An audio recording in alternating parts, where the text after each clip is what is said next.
hard not to want to cheer after that.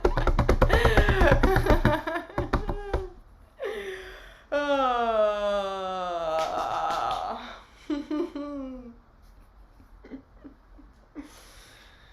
Woo! What a ride.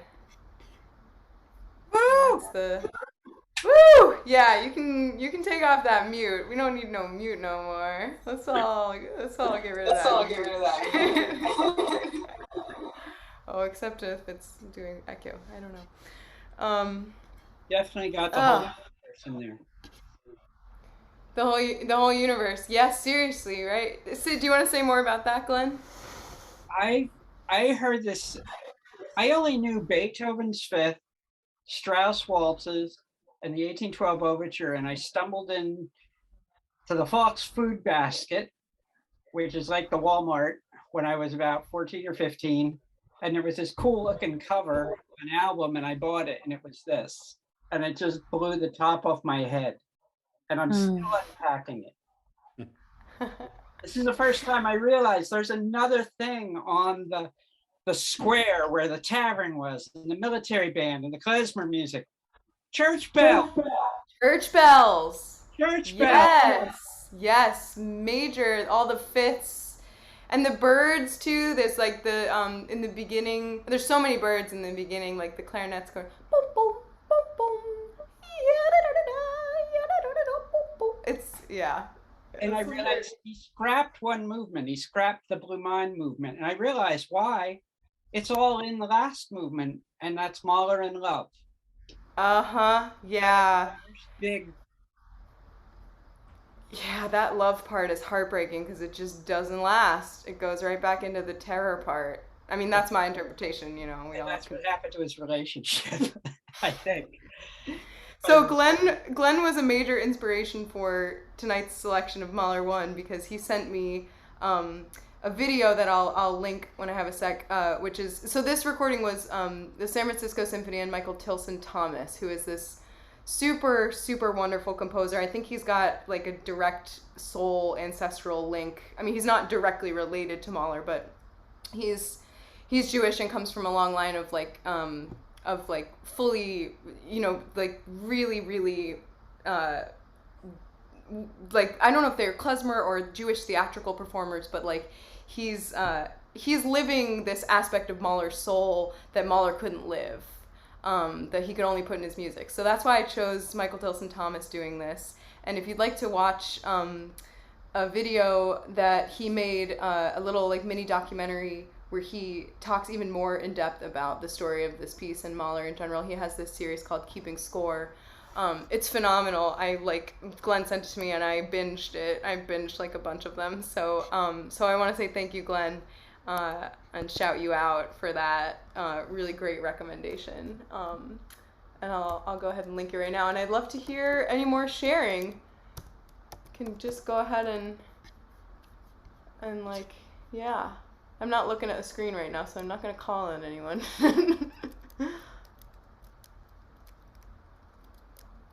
Well, I could share if nobody else wants to. So I was just thinking just now, like when I one image that was staying with me was I had this image of like it's 1960 or 50 or something, and we're all in somebody's parents' basement, and Charlotte has put the records on, and we're all lying around on like some mustard colored shag carpeting, like listening to Mahler and Jet, and like I don't know where that came from, but I was like, yeah, it's a listening party. That's what it's supposed to look like.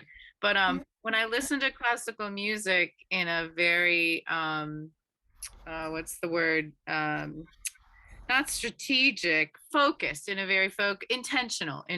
When I listen in a very intentional way, I either want to dance, I want to write, or I want to make art. I want to respond in some way because I'm interacting. And so I wrote, so I could share some of the things I wrote if you like. Ooh, absolutely. Um, I really liked reading that thing that it said, uh, he said that his music contains the whole world. And I feel like I did have a lot of images of like planet, not planetary, but things moving over the globe, and uh yeah, but more about human life. Like it contains all of human life as opposed to, 'cause I feel like he's like, so what I wrote at the very end, actually I share like this, what a drama queen, beyond melodramatic. Beyond melodramatic. Oh, there's a weird echo. I think you're The good. word, oh, is it gone? The word melodramatic must be named after Mahler, or it must have been coined for him. He dynamites you out of your seat to the grand gallery of life's heights and depths. He's demanding, feel it, feel it. He pounds, he taps, he flirts, he punches, he cajoles, and then he bows. And so the whole beginning part, I started immediately thinking of like Walt Disney and medieval processions and jousting and the trumpets screaming and all of that.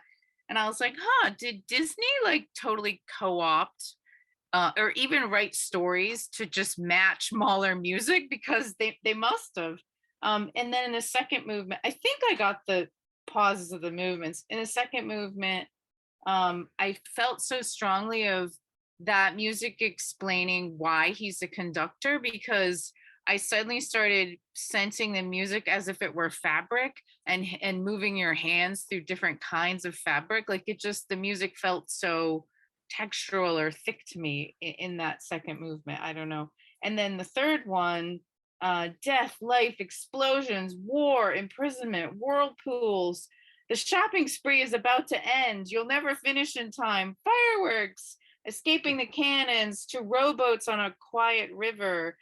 Some music doesn't tell a story, it just takes you. This music is, the lion bursts its cage, the guns fire, my dog runs from the room. At a certain point, my dog was like, I'm out of here. Anyway, I could go on. I went on and on for like another page, but yeah, I got so much out of it. Thank you so much. Storm at sea. Wow, Janine, thank you so much for sharing. That's amazing. I personally would love it if you felt compelled to type that up, and if you wanted to share it on like the Google Doc that I have for this project, which is the same, hopefully the same place that you all got the link and everything. That would be, and any other, like, you know, it can be a kind of, I'll make a section where I write the date heading, and anything you guys want to write as reflections or put anything like that in. I think that could be a really great use of that Google Doc. So thank you for that idea, Janine. And, you know, no pressure. I know that, you know, some writing you want to keep. So, but yeah, that would be really, that was very, very great to hear. Thank you.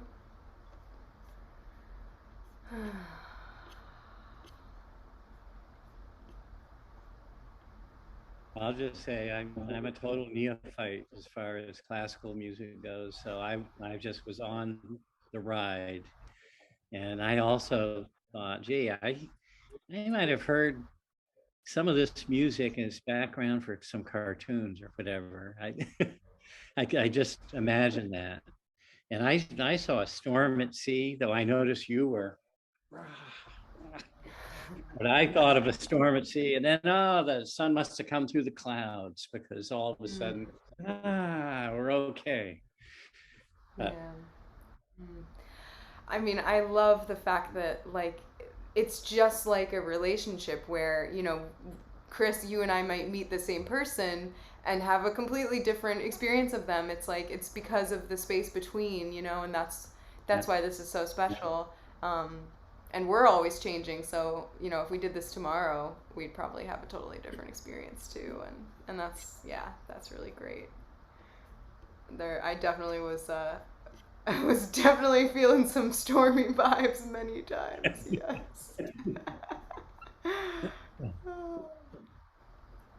And some witches. I feel like there was some witches, like some or something, you know, villains, blackguard. Yeah. You know. Yeah, that whole like last movement, as I typed in the chat, that's the one that made my you know, my hyper imaginative 15-year-old friends imagine this whole witch witch scene. It's such witch music, I think, and Mahler still would have been, I think, really steeped in the kind of like folkloric reality where those kind of spirits are recognized for their reality, and so, you know, he's I'm that's my personal beliefs. I won't go and proselytize here about animism, but I could do that later. He was totally caught yeah. up in a book of poems, The Youth's Magic Horn, which is all fairy tales, magic, mystery, life, death, the whole Yes, mess. thank you for reminding us of that. Yes. And that's Yeah, all. he was really inspired by that. He did songs from that, and those songs are through the first, second, third, fourth symphonies. That's So, right. and he said at one point, "Oh, it's just what that's one big symphony, all four, the first four." Yeah. Oh, I love Glenn is our resident musicologist, everyone. Thank I'm a you. Mahlerian too. I have like 6 versions of every symphony of his. So I'm obsessed. So I think this is the first time I've heard a Mahler symphony straight through from beginning to end. I realized that I'd heard the first 3 movements on their own. One at a time on the radio at various times, and yeah, it was putting them all together. It was. It's a. Guess it. It's a totally different experience. Like, Right. feeling the whole arc.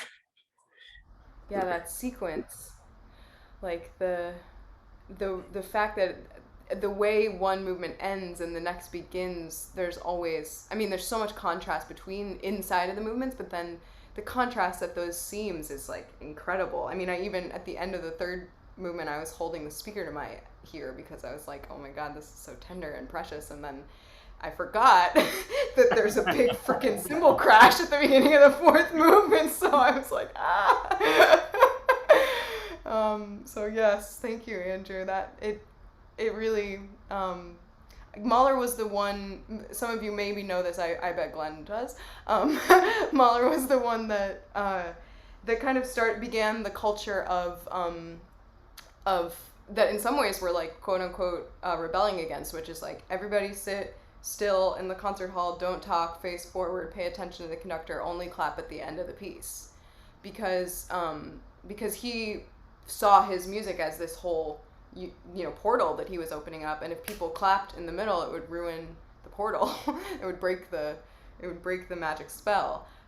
Whereas before, every other composer was used to doing little tricks in their music to like a jazz quartet would do nowadays. Well, they'll suddenly get really quiet so that everyone in the bar is like, wait, let me stop having this conversation. What's going on over there? Like that was how classical music was.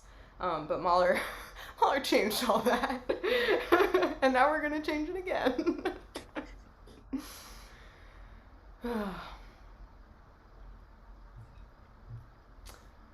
Well, we are a few minutes over our cap, and I want to respect everyone's Sunday evening. So I just want to if anyone has any final things to share, now's your moment. What's next?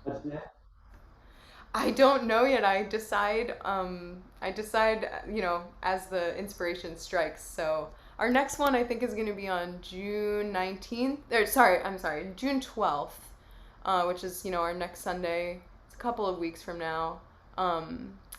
And I believe we're going to listen to some chamber music because we've done a lot of bigger stuff. We've done 2 symphonies and a concerto. And I want to show you guys the smaller ensemble world too, maybe a string quartet. I'm partial to a late Beethoven, but maybe like a Dvorak piano quintet or something else really great. It's all really great. And if you have requests, we can also, that can be put in the Google Doc, or you can message me. Or even write it on the Facebook. There's a Facebook group for this, It's attached in that Google Doc, but that's a place where we can drop in requests and anything we're listening to. Also, in the times that we're between our meetings, that's that you're you hear something on the radio and you're like, wow, I want to share this, or you start to investigate classical music and you want to share. This is a community of like-minded, like-souled, and like-hearted beings, all curious. And I'm really grateful to you all for showing up and doing something unusual with me. Hey, Charlotte. Hi, Waters. Hi. Hi. So I'm up in the Berkshires right now, and while this was going on, the sun was setting perfectly over the mountains, and it just dawned on me that I need you to come up here and play on the back deck overlooking the mountains, and just serenade the valley. Yeah, enchant the land, right? That's what we're here to do. Re-enchantment. And the acoustics out here are beautiful too. Great. All right, we're going to talk about it. All right, everybody. Well, I'm, again, so deeply grateful that you're showing up to be in this work and play with me. This is my joy, my super joy, and I'm glad that it's compelling to you too. So, thank you. Thank you. Thank you, Charlotte. Thank you so much. Thank you so much. You're Thank so you. welcome. All right. Good night, everyone.